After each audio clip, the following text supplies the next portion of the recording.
Ciao, nel video di oggi ti voglio parlare di un argomento che spesso fa molto discutere, ovvero il soccorso alpino a pagamento. Ho pensato di dividere questo video in due parti. Nella prima parte vediamo in quali regioni si paga e circa quanto si paga, poi nella seconda parte ti do una mia opinione per quanto riguarda il soccorso alpino a pagamento. Buona visione!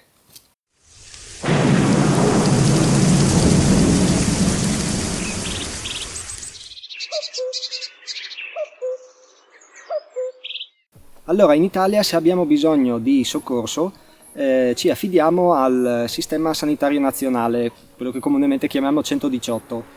Una chiamata al 118 e un eventuale soccorso ovviamente non costa, viene pagato dalla collettività attraverso le tasse, e fino a un paio di anni fa era così anche per il soccorso alpino, che fa parte del sistema sanitario nazionale. Quando noi effettuiamo una chiamata al 118, se dobbiamo essere recuperati in zone impervie, in zone montuose o in zone ipogee, il 118 si affida a delle squadre speciali che sono i tecnici del soccorso alpino, i tecnici dei pompieri o reparti speciali degli alpini dell'esercito, per effettuare questi interventi in zone difficili. Fino a un paio di anni fa non si pagavano, adesso in alcune regioni l'intervento di questi tecnici specializzati si paga. Vediamo quali sono le regioni dove si paga. Andando da est verso ovest abbiamo il Veneto, il Trentino Alto Adige, il Piemonte e la Lombardia e la Valle d'Aosta. Per ora sull'Appennino non si paga da nessuna parte, c'è un però. L'Abruzzo da un paio di anni, mi sembra dal 2015, ha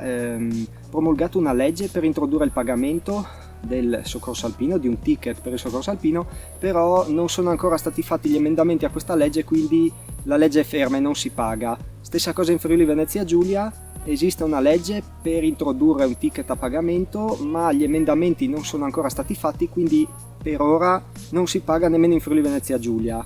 Ora vediamo rapidamente quali sono i costi di queste regioni. Per non dire castronerie, mi affido alla tecnologia e adesso andiamo a leggere. Quindi, partendo dalla regione Veneto, si fa una distinzione. Si parte attività, qua dicono, non ad elevato rischio, ad esempio escursionismo a piedi, mountain bike su percorsi facili.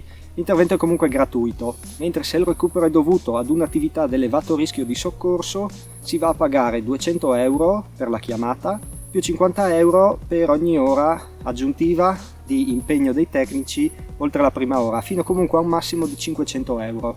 In caso di intervento di squadre di terra più elicottero si paga lo stesso, 200 più 50 euro, ma fino a un importo massimo di 700 euro. Se invece la chiamata è immotivata, per cui siamo stanchi, chiamiamo l'elicottero, si va a pagare fino a un massimo di 1500 euro se ci sono solo le squadre di terra. Se è impegnato anche l'elicottero, questo costa 90 euro al minuto fino a un massimo di 7500 euro. Per quanto riguarda il Trentino Alto Adige è suddiviso in provincia di Trento e provincia di Bolzano. Se veniamo recuperati dall'elisoccorso e veniamo ricoverati in ospedale paghiamo 36 euro. Per un elisoccorso di soggetti incolumi si pagano 750 euro. Se la chiamata è inappropriata si pagano 98 euro o 140 euro per minuto di volo a seconda dell'elicottero utilizzato, e si paga l'intero costo dell'operazione di soccorso. Bolzano, l'escursionista incolume alla fine dell'intervento paga 100 euro, se invece la chiamata è motivata si paga fino a un massimale di 1000 euro. La regione Lombardia suddivide i soccorsi in base alla gravità, in base intermedio avanzato. Soccorso base 56 euro, soccorso intermedio 70 euro ora, sempre, soccorso avanzato 115 euro ora. Comunque c'è un importo massimo oltre il quale non si può andare, che sono 780 euro per i non residenti. Questi sono tutti i prezzi per i non residenti. Se si è residenti in regione Lombardia si paga il 30% in meno. La regione Piemonte anche qua suddivide la chiamata in immotivata e inappropriata. Chiamata immotivata, c'è un diritto fisso di 120 euro, l'elisoccorso costa 120 euro al minuto, la squadra di terra 50 euro oltre la prima ora di intervento. Per la chiamata inappropriata invece si pagano i costi dell'intervento fino a 1000 euro. Per la regione Piemonte il caso è un po' particolare perché dal 2015 questa legge è in vigore, ma a quanto ho potuto leggere e capire finora questi ticket non sono mai stati utilizzati, richiesti. Il soccorso è ancora gratuito per tutti i casi.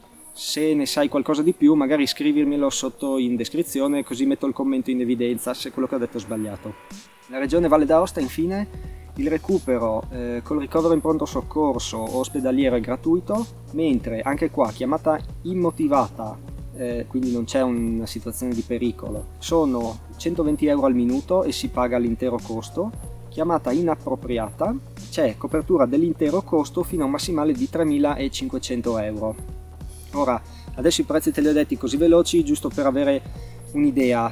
Sotto in descrizione ti lascerò un link su dove ho trovato queste informazioni. Ho trovato un bellissimo articolo dove sono schematizzate molto bene e ci sono tutti i riferimenti anche alle leggi regionali dove ci sono i rimandi ai prezzi, quindi se sei interessato effettivamente nei prezzi puntuali ti consiglio di andare a vedere in descrizione, anche perché sono per l'appunto suddivisi per diverse tipologie e startelo a spiegare qui viene un video lunghissimo e non ne vale la pena. È meglio se ti rechi tu sul sito internet e ti leggi tutto quello che ti interessa. Parlando dei costi, come si fa ad evitare di pagare questi costi? Ovviamente non cacciarsi in brutte situazioni, purtroppo il pericolo in montagna è sempre presente, quindi se siamo soliti andare spesso in montagna può essere utile iscriversi al CAI.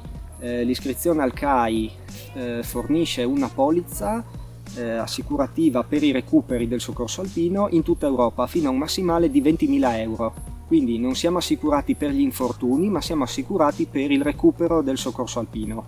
L'iscrizione al CAI costa una cinquantina di euro all'anno e se si va spesso sono soldi ben spesi. Allora vediamo cosa ne penso io del soccorso alpino a pagamento. Secondo me è sbagliato. Il soccorso di una persona non dovrebbe essere a pagamento, come se io mi faccio male diciamo in città non devo pagare l'ambulanza, così secondo me, a mio parere, il soccorso alpino non dovrebbe essere a pagamento. Io la penso così sostanzialmente perché vedo l'imposizione di un ticket come il tentativo di evitare quelle chiamate immotivate che spesso riceve il soccorso alpino di persone che magari hanno sbagliato sentiero, si sono perse, non erano sufficientemente equipaggiate, hanno scelto percorsi sbagliati per le loro capacità. Quindi diciamo persone che non erano preparate per il percorso che hanno affrontato. I casi di chiamata immotivata stanno aumentando negli ultimi anni, quindi spesso la soluzione vista per questi casi è l'introduzione di un ticket, ma io non credo che sia la soluzione. Cioè mettere una tassa, alla fine è una tassa, sul soccorso alpino, io sinceramente non credo che faccia diminuire questi casi, perché se una persona è impreparata ad andare in montagna non saprà che il soccorso alpino è a pagamento, quindi ci andrà lo stesso, si caccerà nei guai, chiamerà il soccorso alpino e poi dovrà pagare. Potrei essere d'accordo con un soccorso alpino a pagamento per i casi immotivati, ma assieme all'imposizione di un ticket ci dovrebbe essere tutta una campagna di informazione per far capire alle persone che andare in montagna è bello, ma non bisogna andare a caso, bisogna avere una certa preparazione fisica, un grado di allenamento, o meglio, bisogna avere il grado di allenamento col percorso che si vuole andare a fare e poi ci vuole un minimo di attrezzatura. Non serve essere vestiti come per andare sull'Everest, ma anche se vado a fare una passeggiata nel bosco devo avere calzature di un certo tipo e uno zainetto con dentro una felpa, una bottiglia d'acqua e che ne so, una bussola. Quindi probabilmente pian piano si arriverà al pagamento in tutte le regioni di questo ticket, anche qui in Friuli Venezia Giulia. Ponendo comunque che io non sono d'accordo col pagamento, una soluzione interessante potrebbe essere quella che se la chiamata è immotivata, ok, allora lì si va a pagare. Se invece mi sono infortunato, mi sono fatto male, il soccorso è gratuito. Questo secondo me è una buona soluzione.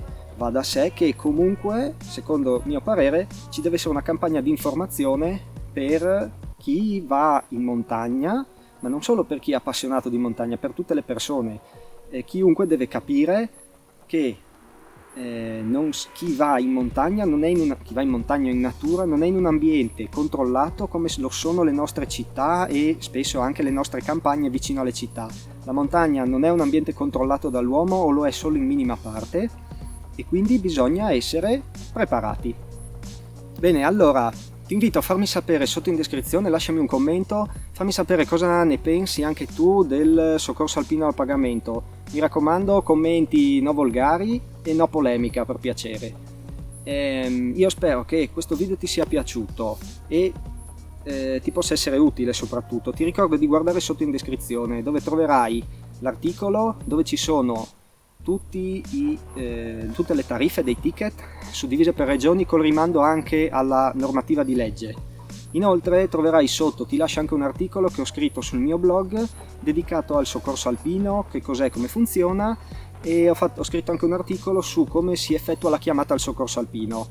Nessuno di noi vorrebbe mai farla, purtroppo potrebbe capitare, quindi magari è meglio saper prima cosa dire e cosa fare. Bene, prima di salutarti ti ricordo di iscriverti al canale, lasciami un mi piace, un commento, seguimi anche su Instagram magari. Grazie ancora e ci vediamo nel prossimo video. Ciao, a presto!